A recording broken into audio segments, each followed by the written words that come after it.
বর্তমান বাজারে ইলিশের দাম ধরাছোঁয়ার বাইরে, আর মধ্যবিত্তের ইলিশ খেতে ইচ্ছে করার মানেই হলো বিলাসিতা।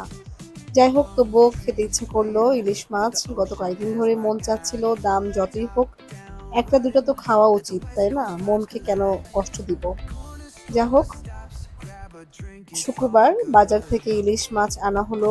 সুন্দর একটা মাছ, 1 কেজি 100 গ্রামের মতো ওজন হবে মাছটার। তো আমি তো অনেক খুশি। আজ দুপুরে ইলিশ সরষা রান্না করব। তো মাছটা খুব ভালোভাবে পরিষ্কার করে নিচ্ছি। এরপর শুরু হবে রান্নার আয়োজন।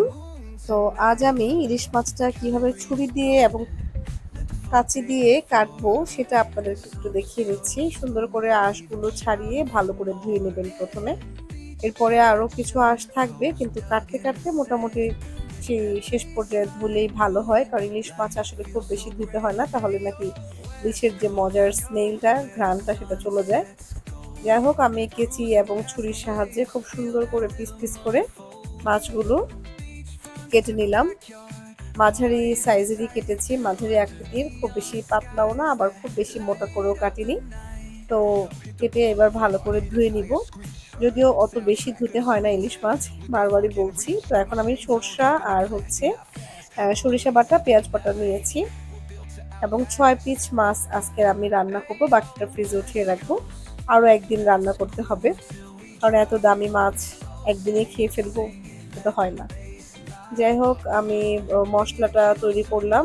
পেঁয়াজ বাটা, সরিষা বাটা একেবারে সমান সমান পরিমাণে, একটু লবণ দিলাম, মরিচের গুঁড়ো দিলাম এবং সরিষার তেল দিয়ে একটা মশলার গ্রেভি তৈরি করে সেখানে সব কটা ইলিশ মাছ আমি এরকম মশলা মাখিয়ে মাখিয়ে তুলে রাখলাম একটা আলাদা বাটিতে। এরপর একটা ফ্রাই প্যানে, যেটাতে আমি রান্না করব মূলত, এই ফ্রাই প্যানটা চুলায় বসিয়ে এটার মধ্যে সুন্দর করে সাজিয়ে সাজিয়ে মাছগুলো প্রথমে দিলাম।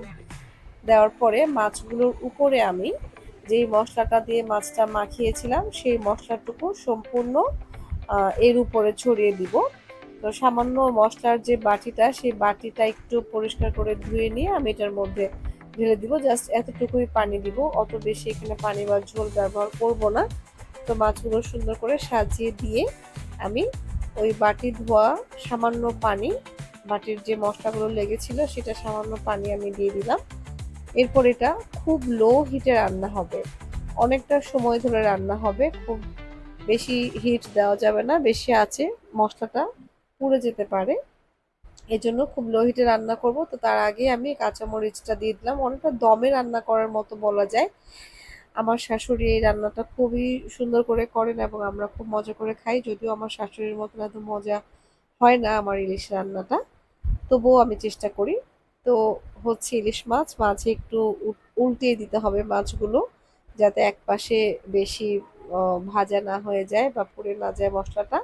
তো এই যে হয়ে গেল। এটাকে অনেকটা ইলিশ, সর্ষে ইলিশের একটা অন্যরকম রান্নাই বলতে পারেন।